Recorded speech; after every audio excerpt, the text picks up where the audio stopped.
Level 1. Birth and Early Childhood. You're born in 2010. Your father is Sundar Pichai. He just became Vice President of Product Management at Google. Your family lives in a 4-bedroom house in Los Altos, California. Nice neighborhood. Upper middle class. Not wealthy yet, not elite yet. Your father works 80 hours a week. You barely see him. When you do, he's on his phone, answering emails, taking calls, building Chrome, building Android, building Google. Your mother stays home with you. She used to be a chemical engineer. She gave up her career when your father took off. Someone had to raise the kids. That someone is her. You don't understand this yet. You just know mom is always there. Dad is always working. This is normal to you. Every kid in your neighborhood has the same story. Tech dads, absent fathers, wealthy but unavailable. Your first memories are of screens, iPads, YouTube Kids, educational apps your father's company built. You're learning to read at age 3. You're coding simple games at age 5. Not because you're a genius, because you have access, resources, tutors, the best educational technology money can buy. You're being optimized from birth. Level 2. Elementary school years. You're 8 years old. Your father just became CEO of Google 2015. The announcement is on every news channel. Your family moves to a $6 million house in Atherton, the richest zip code in America. Your neighbors are venture capitalists, founders, tech executives. Your new school is private, $45,000 per year before kindergarten. You're in 3rd grade. Your classmates are children of billionaires. You start to notice you're different. Other kids get dropped off by nannies, drivers. You still get dropped off by your mom, sometimes. Other times, it's a driver. Your father's too busy. He's running a company worth $500 billion.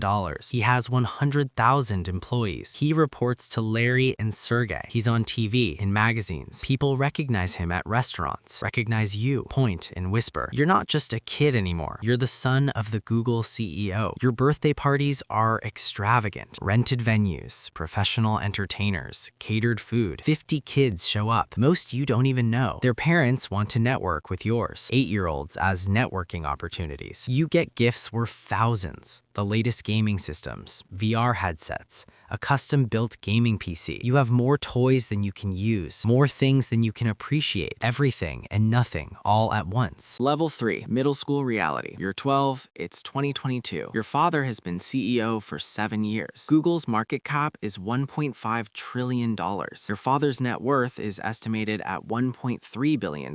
You don't know this exactly, but you know you're rich, really rich. Your house has 8 bedrooms, a pool, a tennis court, a home theater, staff, a chef, housekeepers, gardeners, security. You attend the Harker School, one of the most elite private schools in Silicon Valley. $50,000 per year now. Your classmates are children of the tech elite. You're in classes with kids whose parents founded Tesla, Netflix, Facebook, LinkedIn. You're all billionaire children, or close enough. You're being groomed for leadership, for succession, for maintaining power. But you're also struggling. You have no privacy. Every mistake you make gets back to your parents. The school has connections to your family. Teachers know who you are. Expect more from you. You got a B in math. Your teacher emails your parents, suggests a tutor. You don't need a tutor. You just didn't care about that test. But you're not allowed to be mediocre. You're the son of the Google CEO. Excellence is expected. Average is failure. You also have no real friends. Everyone wants something. Access to your father, invitations to your house, connections, opportunities. You've learned to be suspicious, to keep people at distance, to trust no one completely. You're 12 years old and you're already cynical, already isolated,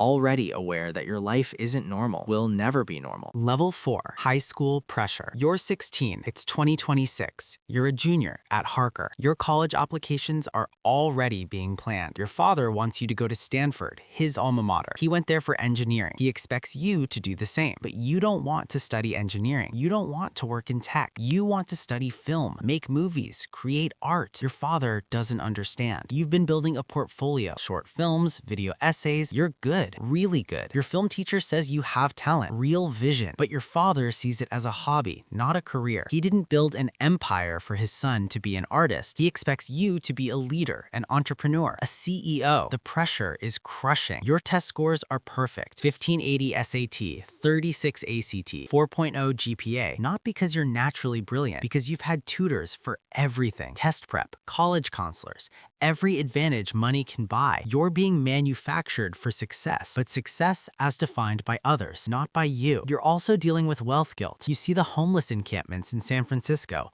30 minutes from your house, people living in tents while you live in a mansion. Your father makes $200 million a year, mostly in stock, while Google employees protest low wages, contractor treatment, lack of benefits. You're aware of the contradictions, the inequality, the system that made your family rich while others suffered. You don't talk about it, but you think about it all the time. Level 5, college and identity crisis. You're 18, you got into Stanford. Early decision. Your father is thrilled. You're miserable. You wanted to go to NYU, film school. Your father said no, said you could study film as a hobby, but major in computer science, have a real degree, a backup plan. You compromised. Symbolic systems combines computer science, philosophy, and psychology. Close enough to tech, far enough from engineering. Your father accepts it reluctantly. Stanford is full of kids like you, tech legacy students, children of founders, VCs, executives. You're all there because of connections, money, legacy admissions. Sure, you're smart, but so are thousands of kids who didn't get in. The difference is your last name, your father's donations, the building he funded, the professorship he endowed. You didn't earn your spot, it was bought. You know this. Everyone knows this. Nobody says it. You're also struggling with identity. Who are you without your father's name,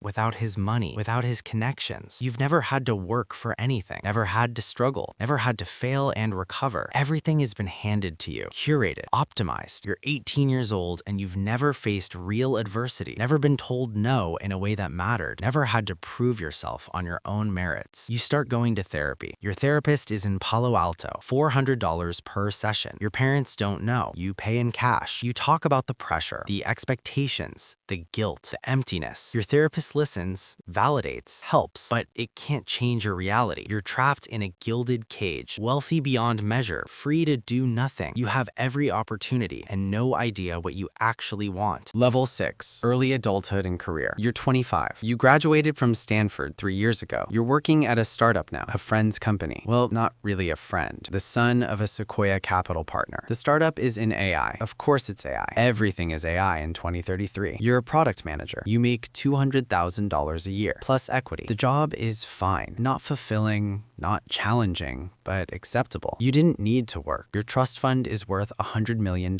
set up when you were born, managed by wealth advisors. You could live off the interest forever, never work a day in your life, but that would be admitting you're useless, admitting you're just a rich kid. So you work, pretend to struggle, pretend you earned your position. Everyone plays along. Nobody mentions your last name got you the interview. Your father's connections got you the job. Your wealth gave you the confidence to negotiate. You're also dating now. Women who know who you are, who knows what you're worth. You can never tell if they like you or your money, your name, your access. You've had 3 serious relationships. They all ended the same way. You questioning their motives, them frustrated by your paranoia. You were alone again, suspicious again, unable to trust anyone completely. Your relationship with your father is complicated. He's proud you're working, building something, but disappointed you're not more ambitious, not starting your own company, not following his path. You have Sunday dinners, awkward conversations. He talks about Google, AI developments, competition with Microsoft and OpenAI. You not pretend to care, but you're thinking about your film projects, the documentaries you make on weekends, the creative work that actually fulfills you, the life you're not living. Level 7, inheritance and responsibility. You're 35. It's 2045. Your father is 73. He retired from Google 5 years ago. He's now focused on philanthropy, the Pichai Foundation, billions donated to education, climate change, healthcare. Your mother is still alive, healthy. Your family is intact, rare in Silicon Valley. Most of your childhood friends have divorced parents, broken families, wealth that couldn't buy happiness. Your father is starting to talk about legacy, about passing things down. You have a younger sister. She went into medicine. She's a doctor now. Pediatric oncology. She found purpose, meaning, service. You're jealous. You're still at the startup. It went public last year. Your equity is worth $50 $30 million.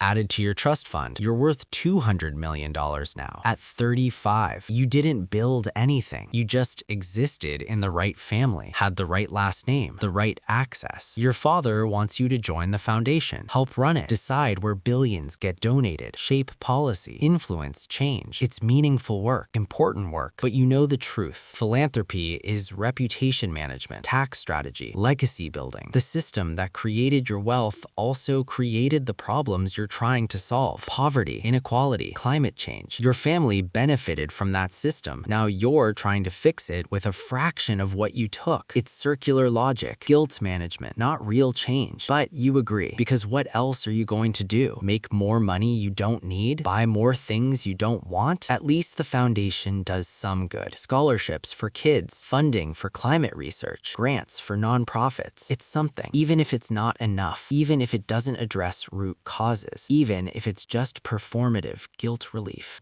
Level 8, the end. You're 50, it's 2060. Your father passed away last year, peacefully, at 88. He lived a full life, accomplished everything, built Google into the most powerful company in human history. AI, quantum computing, biotechnology, space exploration. Google does everything now, touches every aspect of life. Your father was at the center of that, an architect of the future, a titan of industry. His funeral was attended by presidents, CEOs, billionaires, the most powerful people on earth, all there to honor him. You inherited $2 billion after estate taxes. Your sister got the same. You're now responsible for the foundation, $10 billion in assets. You decide where it goes, how it's deployed, what problems to address. You're taking it seriously, more seriously than your father did. You're actually trying to change systems, not just fund symptom relief, but you're also facing a reckoning. Your son is 18 now, just got into Stanford. Legacy admission, like you. The cycle continues. He's privileged, sheltered, disconnected from normal life, just like you were. You see yourself in him, the advantages, the pressure, the emptiness. You want better for him, but you don't know how to give it to him. You can't undo his privilege, can't make him struggle authentically, can't give him the challenges that build character, because you're removing all obstacles with your wealth. You think about your father, about his journey. He grew up poor in India, lived in a 2-room apartment, 12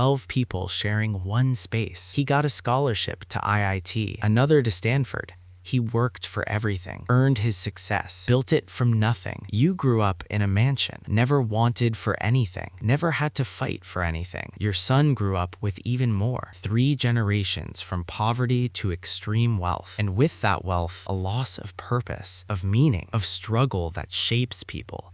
You're trying to figure out what to teach him, what values to instill. You tell him about hard work, about earning things, about using privilege for good. But these are just words, abstractions. He's never experienced hard work. Everything's been given to him, just like it was given to you. The cycle of privilege perpetuates itself, and you're part of it. You can't break it. You can only see it, and seeing it changes nothing. You make a decision. You're giving away most of your wealth, keeping $50 million for family security, and donating the rest, $2 billion to the foundation, to causes that actually change systems, fight inequality, address climate change, fund education for everyone, not just elite schools, not just Stanford legacy admits, everyone. It won't fix everything, won't undo the system, won't make you a hero, but it's something more than keeping it, more than passing it down, more than perpetuating the cycle. Your son will inherit enough to be secure, not enough to be useless. He'll have to work, have to build something, have to prove himself. Maybe that will give him what you never had: purpose, meaning, the satisfaction of earning something, of building something that's actually yours. You don't know if it'll work, if he'll resent you for not giving him billions, if he'll understand why you're doing this, but you have to try, have to break the cycle, have to give him a chance at a real life, not a gilded cage, not a performance of productivity, an actual life, with stakes, with struggles, with meaning beyond wealth. And that's your life as the son of a Google CEO.